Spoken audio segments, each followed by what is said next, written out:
As businesses around the world buckle in and brace themselves for the impact that the coronavirus pandemic will have on their operations, proper crisis management has become a necessity for company leadership. Yet only 54% of companies have a crisis plan in place. One of the most important actions that business leaders can take in the event of a global crisis event like COVID 19 is to quickly implement a plan to communicate company wide updates. That's why Beekeeper prepared a general list of internal communication tips to help you effectively communicate with your team during a crisis situation. Download Beekeeper's free crisis communications checklist today at www.beekeeper.io/crisis averted podcast. That's www.beekeeper.io/crisis averted podcast.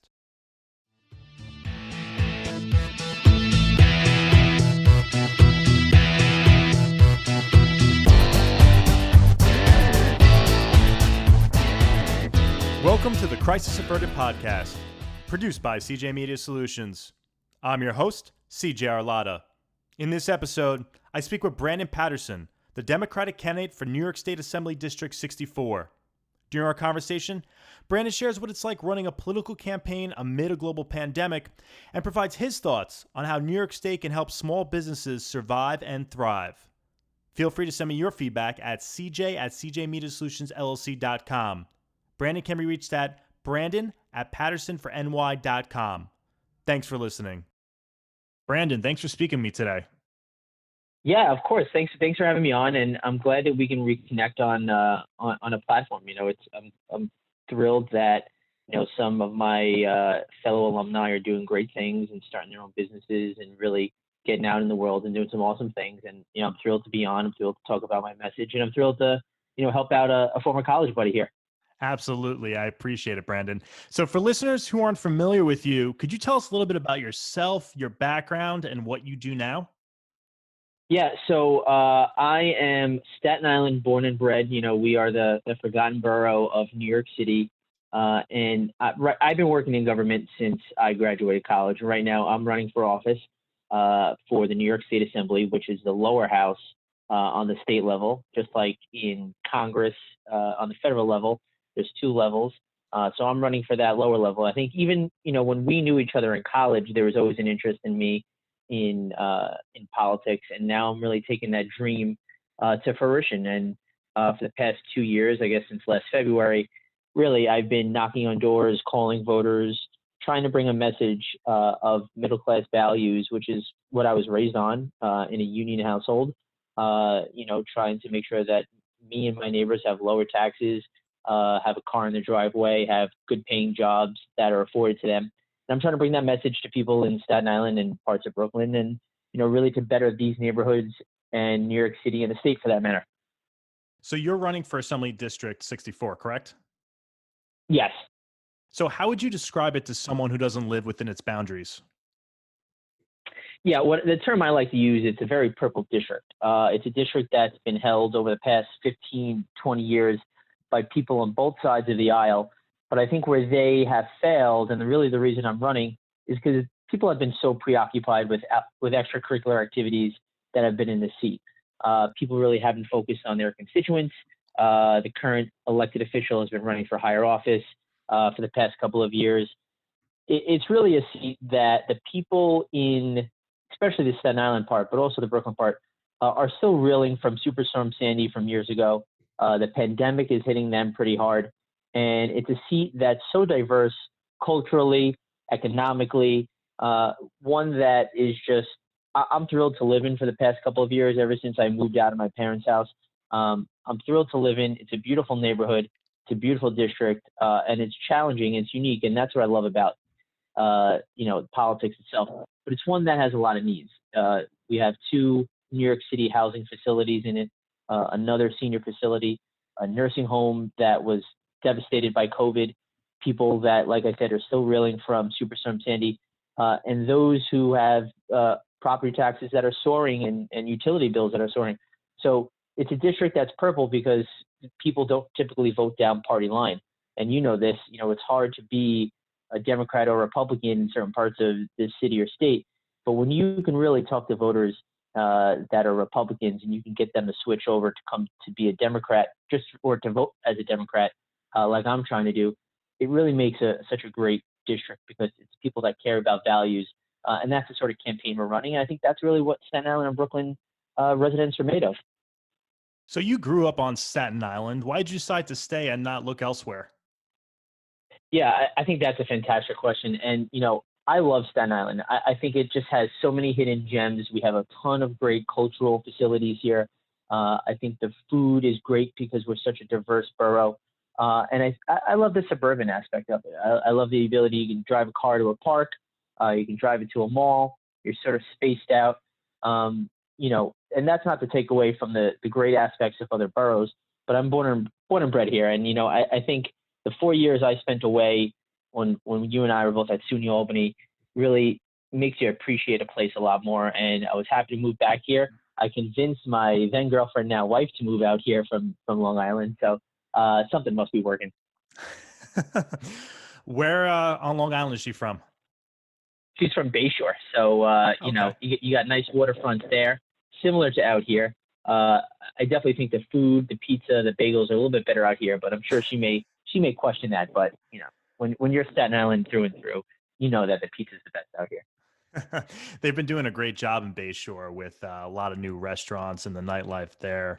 I don't know if you've been out there recently. Yeah, and I think that's sort of the campaign that I'm running and the vision that I have and what I'm so passionate about is I think parts of this city and state that are growing culturally diverse and getting people that are moving around and not staying in those areas. It's great, like when you just asked if I why I love Staten Island, but it's great when people move too. And the ability to open up a new business has becoming so increasingly tough in this state, even before COVID. If you're a restaurant and you want to get a liquor license, it could take you 8 months to do that. How are we supposed to get a tax base? How are we creating jobs? How are we succeeding in really the American dream of being a mom and pop business when these things are in our way and taking so long? So, I love going to places throughout the state and seeing how their businesses are operating and how they change over time. Bayshore is a fantastic community. I love going out to eat when I'm down on my in-laws, and hopefully it continues to grow like the rest of the state does. So tell me a little bit about the decision to run for office. I believe this is your first time running for public office. So was it an easy decision for you? Tell me about that thought process. Yeah, certainly not. I mean, and I don't think anyone should just really make it an easy decision. I really had to sit down and make sure that my wife was okay with it, that my family was okay with it, and that we really had the support that we needed to do this race. Typically you see people 6, 8, 10 months before an election say, "I'm going to run." They have no platform, no path to victory. If you had 4 years to run for a seat, it's probably still not enough time.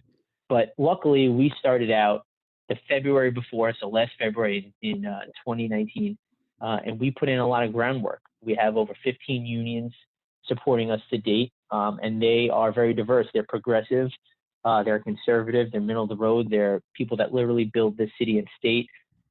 They're people in different industries as far as public service goes. But it takes that much time to raise the money and to build that support.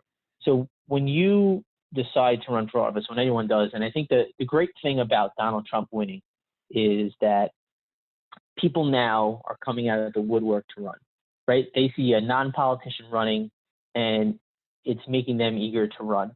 And also and that's regardless of how you feel about Donald Trump. And if you're against Donald Trump, it's getting activists to run that have different backgrounds, which is great too. So, but the one piece of advice that I would give to any first-time candidate is you have to have a plan. And we always knew that in this race, I was going to have a ton of support from the middle class and the working class and the labor movement. And we had a message. I had ideas of what I wanted to do, and a lot of that comes from my government background. So when you have that plan, I think it's not necessarily making it any easier to run, but it makes it more realistic. Luckily, it's a plan that we had in place before COVID, and it still sort of rings true to today about helping small businesses, making sure that people who have health insurance can get it cheaper, right? We can limit co-pays and we can make more medical facilities, building more schools because there aren't enough school seats. If we have to socially distance or not, we need more school seats, making people's transportation better, getting them to work quicker. even making it so that you're working more locally. These are all issues that existed before COVID. And my only knock on some people is if it takes a pandemic for you to run for office, that's a plan that's eventually not going to last, right? We're going to get through this, just like we got through 9/11 and Superstorm Sandy. People need to have an idea of what you are and who you are and what you stand for in the long term. And these are ideas I had to get people to work quicker, make college more affordable, create jobs, create housing. These are all ideas that I had before. And I'm so proud of the coalition that we built, and I think it's going to take us to victory in November. How did you respond during the initial stages of the crisis? What were your priorities? Walk me through that. Yeah, I mean, look, I was in government when Superstorm Sandy hit, so going through an insane time period is nothing new to me. But we, as a campaign, were quickly able to adapt. We held what we think is the first virtual town hall on Staten Island, where we just invited everyone from Facebook to tune in and ask questions. But on a governmental aspect, I still have a day job. I work for my local state senator, and we were just bombarded with people that needed help with unemployment. The system crashed. There was hundreds of thousands of people applying every day. I think at one point the intergovernmental people told us they got over 500,000 requests in a day. So there was navigating what was going wrong with the state in unemployment and businesses closing, and trying to figure out what my plan was on how to make that better in the future. And again, like I said, there's so many things that we could have changed. The state liquor authority could have made it easier for businesses to do takeout or to open up. I think that the Department of Labor has shown that we need a better system, computer system, the technology system for this state. And I think that we need to find ways to raise revenue. And that's always something that I thought, if it was a month we were closed, 2 months, now 6 months, we're going to have to find ways to get this tax base back that we lost. And we had ideas to raise revenue even beforehand, which was adult use marijuana, mobile sports betting, and just being able to see how the state and the city, I don't want to say deteriorated, but sort of was brought down to its knees. It made it more clear what our vision needed to be and how we can bring it to fruition. You mentioned briefly about you working for a state senator. So you've had experience working in government before. How are you going to use that experience in the new position if you win the seat? Yeah, that's a great question, and that's what I think one of my biggest strengths are. I know where the lights are, right? I don't need to figuratively and literally know where the lights are, know where the bathroom is on day one. I know where they are. I've seen what works with small businesses and how they fail and how we can make them start up quicker. I know how to work across the aisle with my colleagues to get bills passed and to get support around it. I'm going to have friends in the next mayor's office, in the current mayor's office, in the governor's office. It's being able to write legislation, know how to get it passed, and form these relationships is really important, because when you are a Republican in the New York State Assembly, you're in such a small minority of individuals, there's very little bills that get passed. And I think the idea is that people need somebody who, in this district, that's a purple district like I spoke about earlier, thinks like them and understands their struggles, but is able to get the ball moved. And, there's a lot of bills that Republican colleagues have that I think are great ideas that I would love to help them move. But, unlike my predecessor, I don't want to just take pictures with police officers and say, I stand with the NYPD. I really don't think that gets anything done. If you want to talk about supporting them, you have to talk about how the Republican Party on the federal level isn't bringing money back locally so that we can fund our first responders, or how she's not standing up for pension reform or saving the pensions of people that are in the NYPD. So those are the things that I want to do. And that's the government experience that I have. And I know who's supportive of what bills. I know what makes people tick.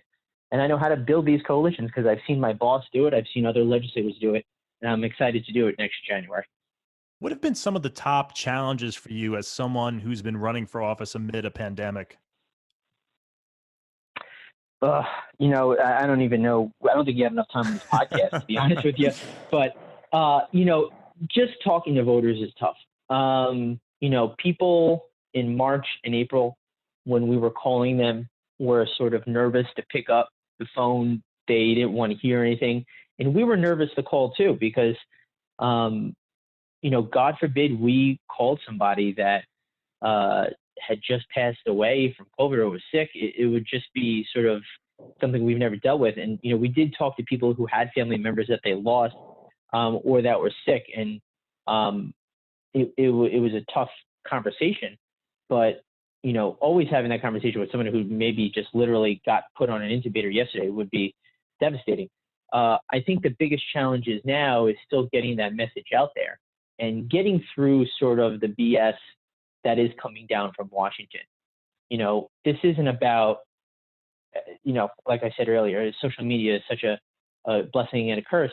This isn't about what people see on social media and Facebook and literal fake news or real news. This is about just bringing a message of, hey, I want to lower your taxes. I want to keep your community affordable. I want to make your commute to work and home a little bit quicker. This isn't about who you vote for the White House, right? It's about the state house. And I think it's hard cutting through all that because people are so nervous about the economy. People are so nervous about if their kid's going to go to school in September. People are just really anxious. And I think that the one thing that this pandemic has showed is we have bad, I don't want to say bad, it's just that we need better leadership. The mayor, I think, of New York City has failed us terribly in this. I think the president has done a lot of things wrong and had a lot of missteps. And certainly even the governor with the nursing home problems. I think that we need people that are trustworthy to their constituents and that they can look to, constituents can look to and say, you know what, I don't know if this guy has all the answers, but I trust that he's going to do the right thing. And I think that's the hardest message to convey to the individuals that I'm hoping to gain their vote. When you're speaking with voters, are you finding them to be more political now than in the past, or do you think they're just more informed on the issues at hand? That's probably one of the best questions to ask, and I don't have an honest answer. I look back and I think about when I first started in this business in 2011, 2012. You use Facebook as a tool just to sort of boost your numbers for like a fundraiser. And now, if you're not on Facebook, it doesn't happen.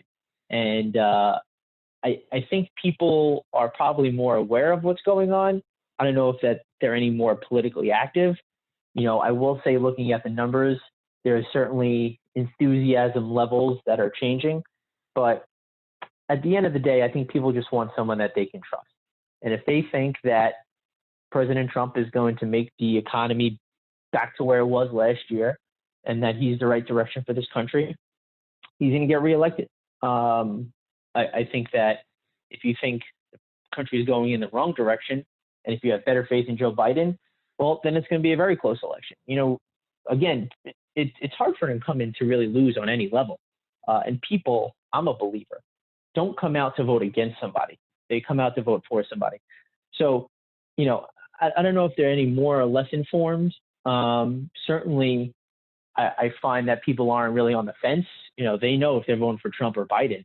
But when it comes to the down ballot races, which are so important, right? It's important to elect people that are going to fix your potholes. I say judicial races are so important. If you got upset as a Democrat about the Brett Kavanaugh trials, judges start somewhere. If you're upset about how your senator is voting or your Congress member is voting, they typically start at a lower position. Those are things that people need to be more aware of. And I would say that they're not as aware as I would hope them to be, but they're certainly aware of who they're going to vote for at the top of the ticket. Part of your plan is to help small businesses stay open, but how do you hope to accomplish that in a time when the state has made it incredibly difficult for certain small business owners to stay in business? What type of relief are you proposing? Yeah. So, I touched on it earlier. The State Liquor Authority, the SLA, is probably one of my least favorite agencies. They got some great people in some unions there, but I think that they're understaffed and underserved. So, perfect example, if you're a restaurant owner and you want to open up a second establishment, why should it only cost you, the same amount of money, but 8 months out of your timeline to open up a restaurant? You've proven you can do it, and you've proven that you're able to open up and succeed. Let's just raise the cost a little bit and turn around the license in a couple of weeks. Let's get you open quick so that we can generate more revenue. I think that if you are trying to stay open as a restaurant, we need to take a look at how the Department of Health grades you here in New York City. I think some of that is a little unfair still. But most importantly, I want to look at the taxes that places are paying. So many of these people on the far left want to tax businesses if there's a, a vacancy. Why are we taxing landlords if they can't find a good tenant? We should be giving landlords a tax break. If you have a business that's there 5 years, let's give you a percentage off of that real estate tax. That same business is there for 10 years, let's give you another percentage off. It should be like a circuit breaker. So I think we need to start thinking about how we're going to relieve people of the financial pains that they have rather than tax them. And I think it goes even on the residential economy too. It's so hard to cancel rent, right? There's a cancel rent movement when that rent usually goes toward a property tax bill or a mortgage. If you're owning a home and you have somebody living in an apartment, chances are that $1,000, $1,500, whatever it is going to payment of your mortgage because you're on a fixed income. How are we canceling one but not the other?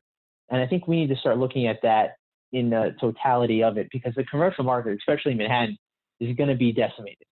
And part of my plan also is we have to take some of these businesses in commercial spaces that aren't going to be hotels or office spaces anymore. We have to turn them into schools, into hospitals, into housing, something that somebody much smarter than me calls it's adaptive reuse, where you can, sort of like how the Jacob Javits Center turned into a hospital. You can just sort of make it a permanent space. You can reuse it, so you don't have to build new. So I think that I like to think of businesses as mom and pop shops, right? You're a local small business, a restaurant's a local small business, but we have to really expand our idea of that and make sure that everyone who has a brick and mortar can succeed. And if you don't have a brick and mortar, how are we making it a little bit easier for you to get the word out there about your business so that people can buy in? And I think, making sure we cut back on taxes on the internet sales are great ideas too. I want to move briefly to education. Obviously, there's a lot of concern about sending children back to school in September. How are you going about monitoring this controversial issue, and what decisions would you like to see made? Yeah, that's one of the issues that's been coming up a lot with voters. And I hear both sides. I hear it from teachers, I hear it from parents. Teachers want to go back, teachers want to stay home. Parents want to go back, or they want to send their kids back, they don't want to send their kids back. So I've been very vocal about this is, A, if we're going to socially distance, you have to have some sort of procurement process change where we can get an iPad or a Verizon tablet, whatever it is, into the hands of every student in New York City and the state for that matter, and the proper technology for the teachers to teach at home. I mean, I don't know why we can't, if we had enough time to do it, set it up like we have in college. Teacher puts up all these classes and these slides or these videos ahead of time, and we can work through the processes. Obviously, for younger kids, it's a little more challenging, but we should have the expectations and the ability to do it. And this is the greatest city in the world, the greatest state in this country, in the greatest country in the world. And the fact that we're lagging behind and we don't have broadband access and Wi-Fi access and really the tablets in every kid's hand is a shame. And that's why I think we need to make America manufacture again and make it manufacture more. So that's my number one aspect. But I think getting back to your question, the challenging aspect is, how do we make schools safe? How do we make sure that we have still enough testing for teachers, that we're not sending kids to a school that wasn't clean the night before, the day before? How do we keep consistent schedules? Because I think the New York City plan is a little half-baked. You send kids in 2 days a week, one does a half day. It just doesn't make sense. And I think people need the expectation that this was a thoughtful process, and they're not getting that. And at the end of the day, what we're going to find out is something that I've always been saying, is we need more schools. No kid should ever have to fight 32 other kids for attention from one teacher. We need more teachers. We need more school seats. We need more resources brought back into our systems. And we're just not getting it. And I think it's really a great time, especially in New York City, where we can look at some of the cuts that we need to make. I don't think Democrats in heavily Republican areas or Republicans in heavily Democratic areas need an 8-to-1 match for the New York City Council seats. Down here in New York City, we like to give money to even out races, and it's millions of dollars of waste, I think, that only go to consultants and lobbyists. Why should that money get spent there, but not on educational seats? Why do we have so much government waste Why can't we get people to retire early so that we can really make sure that we're spending a little bit less on transportation or spending less on jobs that are a little wasteful, so that we can put it toward hospitals and schools and these important things. So look, I don't know at the end of the day where all these parents are going to land. I would like to see it if teachers and parents can play a bigger part in this, and not a mayor that's is sort of lost touch, a chancellor that's been unpopular his entire time, and a governor who's not an educator. I think we just need better people to make these decisions. And again, this goes back to my point: is we just need some better leaders here to make these decisions. But look, at the end of the day, the only thing that matters is that when kids go to school, they're not bringing the virus from home to the teachers. The teachers aren't infecting the kids, bringing it home to the parents and the grandparents. That's my biggest fear. Is the reason why the kids have such a low infection rate is because they were taken out of school. We can't let schools be a hotspot and these sort of incubators for the virus spreading. If somebody's interested in learning more about you or donating to your campaign, where should they go? Patterson4NewYork.com. So Patterson for FORNY.com. You can see all my policy standpoints. You can see all my endorsements, and you can donate. And if it's $1, if it's $1,000, whatever it is, it's going to go a long way. Because the one message that we had throughout this whole pandemic was we need now is the perfect time to donate, right? Even if you were struggling, even if you were getting a stimulus check, $1 goes so much further during a time of crisis than it does during normal times, because we need better leaders now, right? I can't echo that enough, is that there was a leadership vacuum. People just looking back were unhappy with the leadership they got at almost every level. And now is the time to have somebody who has these ideas, not someone who's just ready to take a photo op and, just say, we can't have this. We need someone who's got concrete ideas that are supported by hundreds of thousands of working class New Yorkers. Brandon, thanks for speaking to me today. Absolute pleasure, my friend. Good luck with this whole series. Good luck with everything that you're doing. It was great to reconnect, and we'll do this again when I'm up in Albany and I win. Absolutely. Talk to you soon, Brandon. Thanks so much.